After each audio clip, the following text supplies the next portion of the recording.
ವಿಶ್ವಮಾನವ ಬಸವಣ್ಣನವರ ಮಡದಿ ಗಂಗಾಂಬಿಕೆ ಎಷ್ಟ್ ಜನಕ ನೆನಪೈತಿಗ. ಮತ್ತ ಅವ್ರ ಐಕ್ಯಾಗಿ ಸ್ಥಳ ನಮ್ ಬೆಳಗಾವಿದಿಂದ 26 ಕಿಲೋಮೀಟರ್ ದೂರ ಇರೋ ಎಂ.ಕೆ. ಹುಬ್ಳಿ ಗ್ರಾಮದಾಗ ಐತ ಅನ್ನೋ ವಿಚಾರ ಯಾರಿಗೆಲ್ಲ ಗೊತ್ತೈತಿ.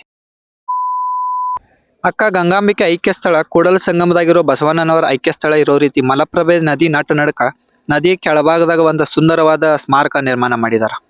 ಹೈಸ್ಕೂಲ್ದಾಗ ಬಸವಣ್ಣನವರ ಮಡದಿ ಗಂಗಾಂಬಿಕೆ ಅನ್ನೋದು ಎಕ್ಸಾಮ್ಸ್ ಅಲ್ಲಿ ಮುಂದೆ ನೆನಪಿಟ್ಕೊಂಡಿದ್ ಬಿಟ್ರ ಸ್ಕೂಲ್ ಮುಗಿದ್ಮೇಲೆ ತಲೆಯಾಗಿಂದ್ರ ಹಾರಿಸ್ತವ್ರ ಬಾಳ್ ಜನ ಅದಾರ.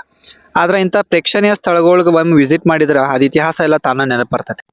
ಗತಿಸಿದ ಇತಿಹಾಸ ಸ್ವಲ್ಪ ಮೆಲ್ಕ್ ಹಾಕೋದಾದ್ರ ಬಿಜ್ಜಳ ಸಂಸ್ಥಾನದ ಮಹಾಮಂತ್ರಿಯಾಗಿದ್ದ ಬಲದೇವನು ಬಸವಣ್ಣನವರ ಕಾರ್ಯಚತುರತೆ, ಸಾಹಸ, ಧಾರ್ಮಿಕ ಶ್ರದ್ಧೆ ಮತ್ತು ನಂಬಿಕೆಗೆ ಮನಸೋತು ತನ್ನ ಮಗಳನ್ನ ಬಸವಣ್ಣನವರಿಗೆ ಕೊಟ್ಟು ವಿವಾಹ ಮಾಡ್ತಾಳ.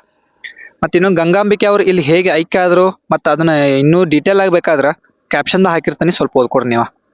ಇದು ಸ್ಮಾರಕ ಇಷ್ಟು ದೊಡ್ಡ ಮಟ್ಟಿಗೆ ಇಲ್ಲಿ ತಲೆದೂರ್ಬೇಕಂದ್ರ ಎಂ.ಕೆ. ಹುಬ್ಳಿ ಗ್ರಾಮದ ಕೆಲವು ಹಿರಿ ಜೀವಗಳು ಮತ್ತ ಸಕಲ ಗ್ರಾಮಸ್ಥರ ಕೊಡುಗೆ ಅಪಾರವೈತಿ. ಅವ್ರಿಗೆಲ್ಲ ನಮ್ಮ ಉತ್ತರ ಕರ್ನಾಟಕದ ಜನತೆಯಿಂದ ಶರಣಾರ್ಥಿ.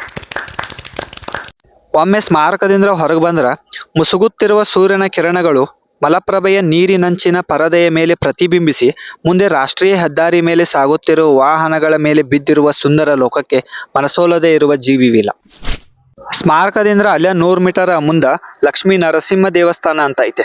ಅಲ್ಲಿನೂ ಶಾಂತಿ ಮತ್ತ ಏಕಾಂತ ಭರಪೂರವಾಗಿ ಸಿಗ್ತದೆ. ಆ ದೇವ್ರಿಗೆ ನಮಸ್ಕಾರ ಮಾಡಿ ವಾಪಸ್ ಬರೋವಾಗ ಇನ್ನೊಂದು ಮಠ ಸಿಕ್ತ. ಅದ ಮಠದ ಹೆಸರು ಏನಂತ ನಮ್ಗೆ ಗೊತ್ತಿಲ್ಲ, ಗೊತ್ತಿದ್ದವ್ರು ಕಮೆಂಟ್. ಮಾಹಿತಿ ಇಷ್ಟ ಆದ್ರ ಲೈಕ್ ಮಾಡಿ, ಶೇರ್ ಮಾಡಿ, ಮತ್ತು ನೆಕ್ಸ್ಟ್ ಯಾವ ಪ್ಲೇಸ್ ಬೇಕಂತ ಹೇಳಿ ನೀವು ಕಮೆಂಟ್ ಮಾಡ್ರಿ, ಅದನ್ನ ಮಾಡೋಣ ಅಂತ. Thank you.